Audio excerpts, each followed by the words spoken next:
রূপগঞ্জ থানার অধীনে থাকা কায়েতপাড়া ইউনিয়নের চনপাড়া এলাকাটি স্থায়ী করার দাবিতে চনপাড়া ইউনিয়ন বিএনপি ও অঙ্গ সহযোগী সংগঠনের নেতাকর্মীরা এমপি মহোদয়ের কাছে গিয়েছেন এবং স্থায়ীকরণীয় বিষয়ে এমপি মহোদয় গুরুত্বপূর্ণ কথা বলেছেন।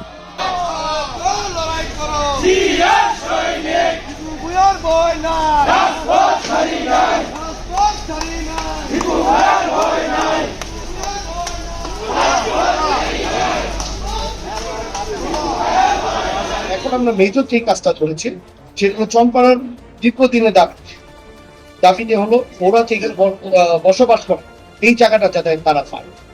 আমরা চেষ্টা করছি, আপনারা দেখেছেন যে গতকালই আমি মাননীয় মন্ত্রী মহোদয় থেকে লিখে আমরা একটা টিম লেটার আমি সাবমিট করেছি।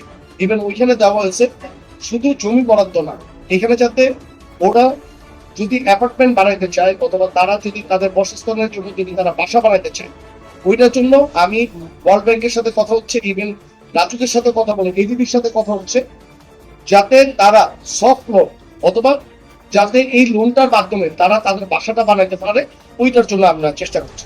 এখানে আবার কিছু অপপ্রচার করছে বিভিন্ন, কারণ আপনার আমাদের দেশের মানুষজন আছে, কিছু মানুষ আছে কোনো ভালো কাজের মধ্যে তারা বিভিন্ন সময় এরা ভুল ধরার চেষ্টা করে মানুষকে অপপ্রচারের মাধ্যমে নিয়ে আসতে চায়। এখানে অপপ্রচার করছে যে এখানে অ্যাপার্টমেন্ট বানিয়ে অথবা কোনো ফ্ল্যাট বানিয়ে এটা বেচাকেনা করবে নাকি। আসলে এই ধরনের কিছু না, এটা হলো যদি অ্যাপার্টমেন্ট বাসা অথবা যেটাই বানায়, এটা বানানোর পিছনে যাতে তাদের যদি আর্থিক যদি দরকার হয় তারা যাতে সফট লোন মানে আপনার লো ইন্টারেস্ট রেটে বাংলাদেশ ব্যাংক অথবা এডিবির মাধ্যমে যাতে পায়, এইটার জন্য এই প্রস্তাবটা আমাদের দেওয়া আছে। যার যার যেখানে বাসা নেওয়া আছে, যার যার যেখানে জায়গা নেওয়া আছে, এই জায়গার মধ্যে যাতে তারা বাসাটা বানাইতে পারে ওইটার ব্যবস্থাটা আমরা দিচ্ছি। আশা করি এটা হলে সারা রূপগঞ্জের ভিতর আমি বলবো এবং চনপাড়ার বাসীর জন্য সবচেয়ে বড় একটা কাজ হবে, কারণ চনপাড়ার মানুষ এটা দীর্ঘদিনের দাবি। তারা এত বছর ধরে প্রায় 50 বছরের বেশি ধরে তারা এখানে আছে, রূপগঞ্জ বাসী হিসাবে আছে, রূপগঞ্জের ভোটার হিসাবে আছে, কিন্তু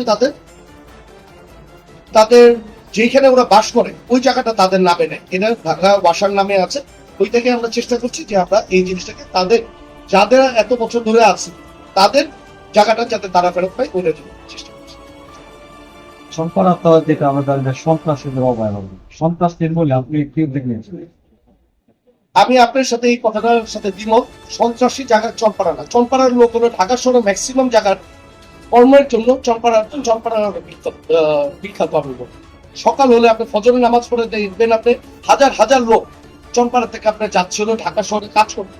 তারা অনেকে দিনমজুরি আছে, অনেকে ভালো ভালো ব্যবসার সাথে জড়িত, অনেকে শিক্ষার সাথেও জড়িত। চনপাড়া এখানে মুষ্টিময় কয়েকজন হলো সন্ত্রাসী ডাকাতে এই চনপাড়ার নামটাকে খারাপ করেছে।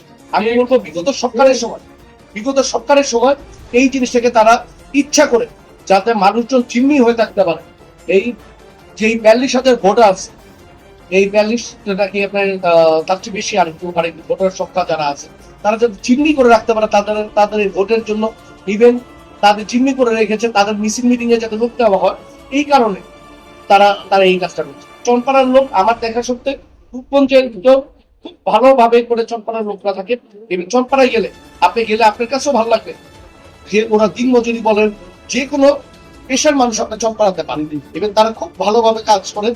তারা খুব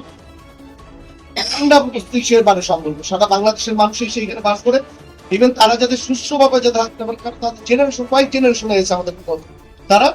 আমি বলবো রূপগঞ্জের ভিতরে সবচেয়ে আইডিয়াল একটা জায়গা চনপাড়া। ইভেন এইটাকে আরো সুন্দর করার জন্য আমরা মাননীয় প্রধানমন্ত্রীর নির্দেশে আমরা বিএনপি পরিবার মিলে আমরা এই চনপাড়াটাকে আরো সুন্দর করে ইচ্ছা করি।